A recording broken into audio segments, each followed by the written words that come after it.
നമ്മളൊരു പുതിയ ഫോൺ വാങ്ങിച്ചിരിക്കുകയാണ്. പഴയ ഫോണിന് വേറൊരു പ്രശ്നമില്ലായിരുന്നു. ആകെ പ്രശ്നം ഇത്രയേ ഉള്ളൂ. കൊറേ ലൈൻസ്. ഇതിപ്പോ ഞാൻ യൂസ്ഡ് ആയി. ഞാൻ ഈ ലൈൻസ് ഇപ്പൊ കാണാറില്ല. എനിക്ക് ആവശ്യമുള്ള കാര്യങ്ങൾ മാത്രമേ കാണുള്ളൂ. ആകെയുള്ള പ്രശ്നം കുറെ ആൾക്കാർ മുന്നിൽ വെച്ച് ഫോൺ എടുക്കേണ്ട ഒരു ഗതികേട് വരുമ്പോഴാണ് നമുക്ക് ആകെപ്പാടെ ഒരു ചമ്മലും. നമുക്കറിയാലോ, ഇപ്പൊ പേയ്മെന്റ് ഒക്കെ നടത്താനും ഓഫീസിൽ പോയിട്ട് എന്തെങ്കിലും സാധനങ്ങൾ വാങ്ങിച്ച് പേയ്മെന്റ് നടത്തുമ്പോൾ എല്ലാവരും മുന്നിൽ തുറക്കുമ്പോൾ എല്ലാരും വന്ന് ചോദിക്കുക എന്ത് പറ്റി, ഏത് മോഡലാണ്, അങ്ങനെയൊക്കെ പറഞ്ഞ് ആകെപ്പാടെ ഇങ്ങനെ ആരും കാണാണ്ടൊക്കെ ഇങ്ങനെ സൂത്രത്തിലൊക്കെ ഇങ്ങനെയൊക്കെയാ ഉപയോഗിക്കാത്ത സമയത്ത് ഞാൻ ഇങ്ങനെ കമത്തി വെക്കും. ഇങ്ങനെയൊക്കെയാണ്. എന്നാലും എല്ലാരും അറിഞ്ഞിട്ടുണ്ട്. ഉപയോഗിച്ചവർക്ക് നന്നായിട്ട് അറിയാം. ഒരു ലൈനൊക്കെ ആണെങ്കിൽ പിന്നെയും കുഴപ്പമില്ല. ഇത് ഒരു ലൈനിലാണ് സ്റ്റാർട്ട് ചെയ്തേ, ഇതിപ്പോ 9 ലൈനായി. ഇത് 1 ഇയറോളം ആയി ഇത് ഞാൻ ഉപയോഗിക്കാൻ തുടങ്ങിയിട്ട്. ഇടയ്ക്കിടയ്ക്ക് കൂടുന്നുണ്ട്, നമ്മൾ അറിയാണ്ട് കൂടാ. ചില പച്ചകള് പിങ്ക് ആയി മാറി. OnePlusലായിരുന്നു ഇത് കൂടുതലും പ്രശ്നം ഉണ്ടായിരുന്നത്. റിയൽമി ആണ്. പക്ഷെ ഞാൻ അന്വേഷിച്ചു മാറ്റാനായിട്ട്. അപ്പൊ ഒരു 10,000 അടുത്ത് ഒക്കെ എമൗണ്ട് പറയുന്നുണ്ട്. അതും ഇതിപ്പോ 4 കൊല്ലത്തോളമായി നമ്മൾ യൂസ് ചെയ്യുന്നത്. അപ്പൊ ഇനി 10,000 കൊടുത്ത് റിപ്പയർ ചെയ്താലും നമുക്ക് നഷ്ടം. അതുകൊണ്ട് മാത്രം ഒരു പുതിയ ഫോൺ വാങ്ങിക്കേണ്ട അവസ്ഥ വന്നു. അല്ലെങ്കിൽ യാതൊരു പ്രശ്നമില്ല. എനിക്ക് ഭയങ്കര ഇഷ്ടപ്പെട്ട മൊബൈലായിരുന്നു. ഇത് മാത്രമാണ് നമുക്ക് പണി തന്നത്. അപ്പൊ നമ്മുടേതല്ലാത്ത കാരണം കൊണ്ട് 20-30 ഒക്കെ സ്പെൻഡ് ചെയ്തൊരു മൊബൈൽ വാങ്ങിക്കേണ്ട അവസ്ഥയാണ് ഇപ്പൊ ഇങ്ങനത്തെ പ്രശ്നം കാരണം. അങ്ങനെ പുതിയ ഫോൺ വന്നു. നമ്മുടെ പ്രിയതമയാണ് എനിക്ക് വാങ്ങിച്ചത്. ഈ ഫോണും എനിക്ക് ഗിഫ്റ്റ് ആയിട്ട് തന്നതാണ് കേട്ടോ. 4 കൊല്ലത്തോളം യൂസ് ചെയ്തു. ഇനിയും യൂസ് ചെയ്യണമെന്നുണ്ട്. പക്ഷെ ഈ ഗതികേട് കൊണ്ട് നമ്മൾ വേറെ ഫോൺ എടുത്തു. അപ്പൊ ഇത് എഡ്ജ് 60 ഫ്യൂഷൻ ആണ് മോട്ടറോള.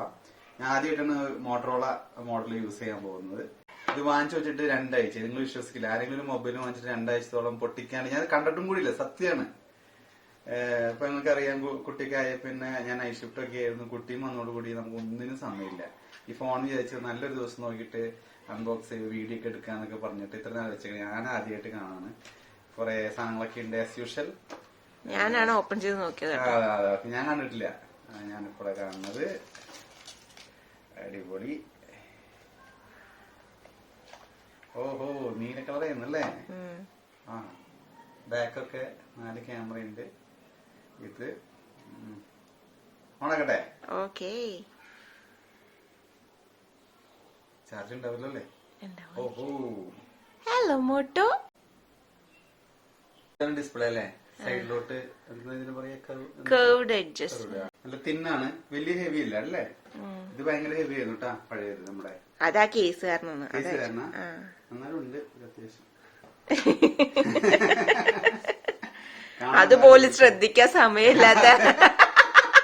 ഡിസ്പ്ലേ സൈഡിലോട്ട് നിൽക്കണ കാരണം നല്ലൊരു രസമുണ്ട് കാണാനായിട്ട്. ഡിസ്പ്ലേ ഇങ്ങനത്തെ ഫോണുകളല്ലേ, ഡിസ്പ്ലേ പോയിട്ടുള്ള ഫോണുകൾ യൂസ് ചെയ്തവരുണ്ടെങ്കിൽ അവരുടെ അഭിപ്രായങ്ങളും പറയാ, അവരുടെ എക്സ്പീരിയൻസ്.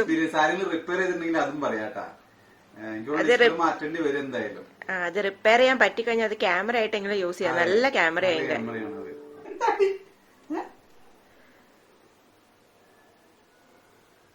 സിമ്മ് പുറത്തേക്ക് എടുക്കണേ. കൊറേ ഓട്ടകൾ കാണണം. ഇത് ഏതാണെന്ന് മനസ്സിലാവണല്ലേ.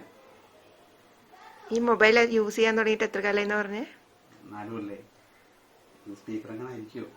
സ്പീക്കർ പോയി കഴിഞ്ഞാൽ മാറ്റാനുള്ള മൊബൈലാണല്ലോ. ഇതൊന്നും നടക്കില്ല. കുത്തണ്ടേ ഒന്നുകൂടി? ശരി, ഇനി കിട്ടില്ല. എങ്ങനെ എടുക്കാൻ? സിമ്മ് കേടുവരുത്തപ്പോ പോലില്ല. എങ്ങനെ എടുക്കാൻ? ഈ സിമ്മ് ഇന്നാള് മാറ്റിയതല്ലേ? അപ്പൊ നീ ഇട്ടതല്ലേ? ഞാൻ മാറ്റിയിട്ടില്ല. ഇന്നാള് എനിക്ക് എല്ലാത്തിനും അസിസ്റ്റന്റ് മാനേജർ ഉണ്ട്. അതാരത്? ആരത്? നീ തന്നെ. വലിയ ടെക്നോളജി ഒന്നും ഇല്ലായിരുന്നല്ലോ പുറകില്. തള്ളു കൊടുക്ക. എല്ലാത്തിനും നമുക്ക് ആളുകളുണ്ടല്ലോ. ഇട്ടൂട്ടാ. അതിൽ തന്നെയാണോ ഇട്ടത്? അതെയോ വേറെ ഇല്ലാണ്? വേറെ ഇല്ലാണ് ഇട്ടത്. ഇപ്പൊ കൺഫ്യൂഷൻ ആക്കിയ. ഇല്ല, നീല കളർ ഉണ്ട് ഈ ഫോണിന്റെ തന്നെ. കളർക്കോട് ഇപ്പൊ എങ്ങനെ കേട്ടത്? എങ്ങനെ അഴിച്ചേ? എല്ലാം അഴിക്കാൻ എളുപ്പല്ലേ. തിരിച്ചു കിട്ടിയാലും ബുദ്ധിമുട്ട്.